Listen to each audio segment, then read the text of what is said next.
সম্মানিত মুসল্লিয়ানে কেরাম, বর্তমানে তিনটি ভয়াবহ আল্লাহর গজব আমাদের উপরে আল্লাহ পাক প্রেরণ করেছেন। তিনটা গজবে আল্লাহর তিনটা বাহিনীর মাধ্যমে আল্লাহ পাক পাঠিয়েছেন। আল্লাহ পাক কোরআনে কারিমে বলেছেন, ওয়ামা ইয়ালামু জুনুদা রাব্বিকা ইল্লাহু। আল্লাহর সৈনিক জমিনে কত, এটা আল্লাহ ছাড়া আর কেউ জানে না। আল্লাহর যত মাখলুক আছে, প্রত্যেকটা মাখলুক আল্লাহর এক একটা সৈনিক।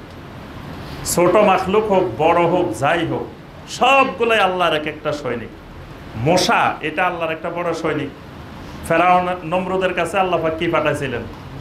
এই তো মশা একটা পাঠিয়ে দিয়েছিলেন, বাস এক সৈন্যই নমরুদের মতো এত শক্তিশালী শাসককেও আল্লাহর একটা ছোট্ট বাহিনী, ক্ষুদ্র বাহিনী, সেটা শেষ করে দিছে আল্লাহ পাক। ঠিক আমাদের কাছেও এখন বর্তমানে ভয়াবহ আকারে ৬৬টি জেলায় আমাদের বর্তমানে ডেঙ্গু মশার প্রভাবে ডেঙ্গু জ্বর হচ্ছে, বিভিন্ন রকমের রোগ ব্যাধি হচ্ছেন। অনেক ভাই বোন মারা গেছেন। যারা মারা গেছেন আল্লাহ তার ওই সকল মুমিনদের জীবনের সকল গুনাহ খাতাকে মাফ করে দিন। এবং যে সকল ভাইরা এখনো অসুস্থ আছেন আল্লাহ পাক সবাইকে সুস্থতা দান করুন। আর বাকি যারা আমরা আছি এখন অসুস্থ, তা আমাদেরকে গ্রাস করে নাই, আল্লাহ যেন আমাদেরকে হেফাজত করেন। কিন্তু এই ক্ষেত্রে আমাদের করণীয় আছে। করণীয় হলো, প্রথম করণীয়, এটাকে স্বীকার করতে হবে এটা আল্লাহর গজব। অনেকে এটা স্বীকারই করে না, এটা আল্লাহর গজব। কয়টা মোকাবেলার প্রস্তুতি নিতেছে। হ্যাঁ, এটা ফের নমরুদ পারে না এটাকে মোকাবেলা করতে, আর আমরা এটার মোকাবেলা করব। আল্লাহর এই সৈনিকের মোকাবেলা করা, এটার বিরুদ্ধে প্রতিরোধ গড়ে তোলা, এটা মানুষের পক্ষে সম্ভব নয়। প্রথম করণীয় স্বীকার করতে হবে এগুলো আল্লাহর গজব, এগুলো আল্লাহর পক্ষ থেকে আমাদের জন্য শাস্তি। আমরা আল্লাহর হুকুম থেকে, আল্লাহর বিধান থেকে, আল্লাহর দিন থেকে অনেক দূরে সরে গেছি। এই জন্য আল্লাহ পাক আমাদেরকে এটা শাস্তি দিয়েছেন। এবং ডেঙ্গুর যত আপনার লক্ষণ আগে দেখা যেত, এই বছর সেই লক্ষণ দেখা যাচ্ছে না। এটা ভিন্ন হয়ে গেছে, আলাদা রকম হয়ে গেছে। সকল ডাক্তাররা বলছেন যে আমরা এতদিন পর্যন্ত যেই লক্ষণগুলো দেখে আসতাম এখন সেই লক্ষণগুলো নাই। অর্থাৎ আল্লাহর গজব যখন আসে তখন লক্ষণে তখনে কাজ হয় না। আল্লাহ শাস্তি দেওয়ার ইচ্ছা করলে এইভাবে মহামারী আকারে আল্লাহ ছড়িয়ে দেন। এই জন্য প্রথম করণীয় এটাকে আল্লাহর গজব স্বীকার করে, ওয়া তুবু ইলাল্লাহি জামিআন আইয়ুহাল মুমিনুন। আল্লাহ বলেছে, হে মুমিনেরা, সকলে মিলে আল্লাহর কাছে তওবা করো। কারণ এই অপরাধের মধ্যে একজন দুইজন না, আমি ইমাম হইতে, খতিব হইতে, মুসল্লি হইতে, সাধারণ শিক্ষিত বলেন, মাদ্রাসা শিক্ষিত বলেন, সবাই জড়িত।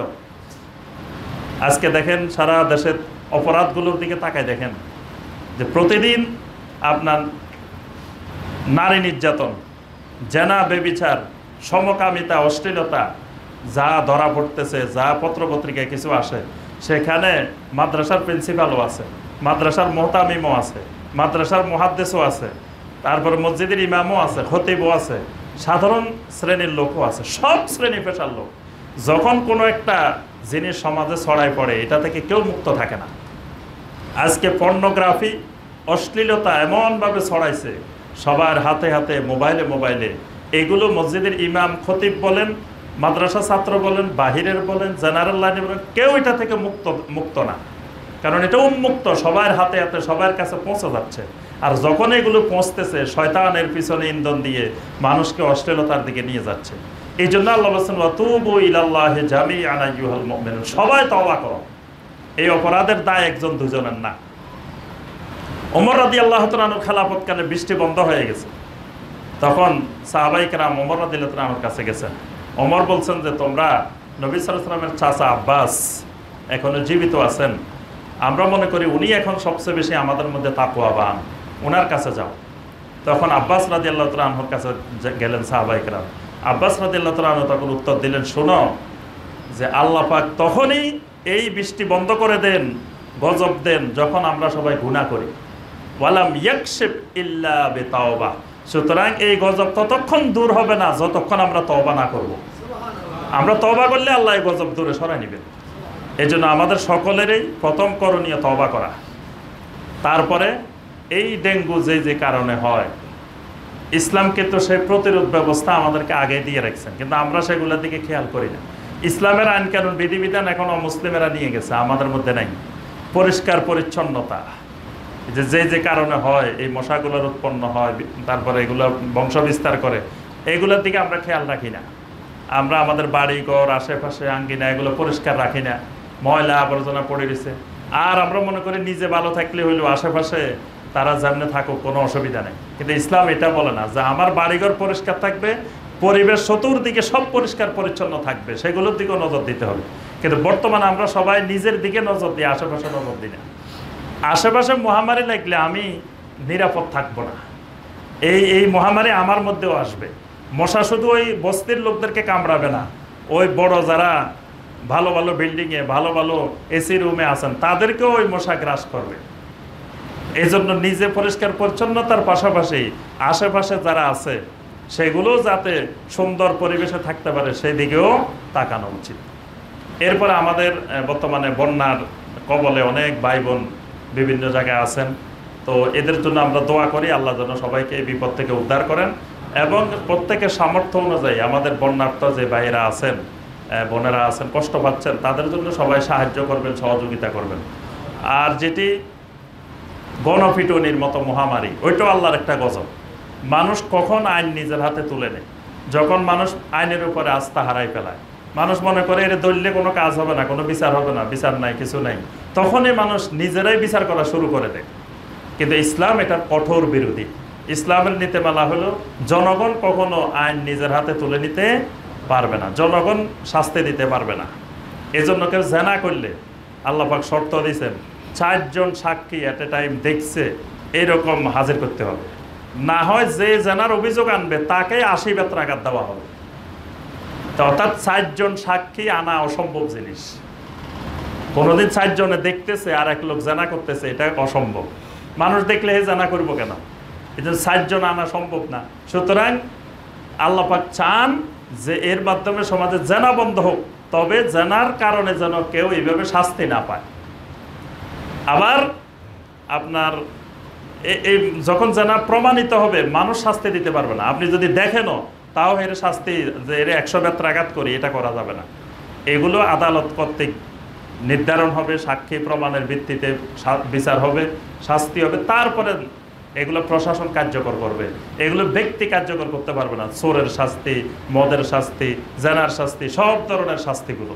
সুতরাং এই জাতীয় কোনো শাস্তি অপরাধী ছেলে ধরা, তো ছেলে ধরা যদি সন্দেহ হয় আমরা ধরে তাকে পুলিশের হাতে দিব, আইনের হাতে দিব।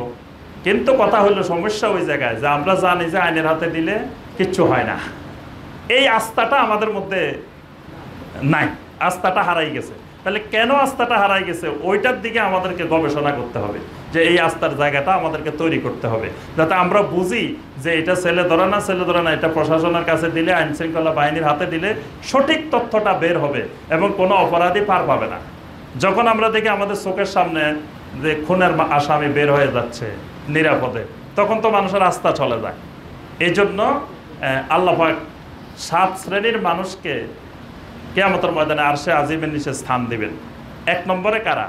ইমামুন আদেলুন, ওই সকল নেতারা, ইমামেরা যারা আদেল। আদেল কারা? আদল হইল ওলামায়ে কেরাম ব্যাখ্যা দিয়েছেন, আদেল হইল তারা যারা ইয়াহকুমু বাইনান নাস বিল হক ওয়ালা ইয়াত্তাবিউল হাওয়া, যে শাসক মানুষের মধ্যে হক সহকারে বিচার ফয়সালা করে এবং কোনো হাওয়ার অনুসরণ করে না, প্রবৃত্তির অনুসরণ করে না। কারণ আল্লাহ পাক দাউদ আলাইহিস সালাম বলেছেন, ইয়া দাউদ ইন্না জাআলনাকা খলিফাতান ফিল আরদি, হে দাউদ আমি তোমাকে জমিনে খলিফা বানাইছি। ফাহকুম বাইনান নাস বিল হক, তুমি মানুষের মধ্যে হক সহকারে বিচার করো, ফয়সালা করো। ওয়ালা তাত্তাবিউল হাওয়া, খবরদার হাওয়ার কখনো অনুসরণ করিও না। তাহলে যিনি এই দাউদ আলাইহিস সালামের গুণে গুণান্বিত হবেন তিনিই হবেন ইমামে আদেল। সম্মানিত ভাই ও বোনেরা, আল্লাহ সুবহানাহু ওয়া তাআলা আমাদের সবাইকে এই জিলহজ মাসের আমালগুলো সঠিকভাবে সুন্দরভাবে করার তৌফিক দান করুন। আল্লাহ পাক আমাদের সকলের জীবনের সকল গুনাহ খাতাকে মাফ করে দিন।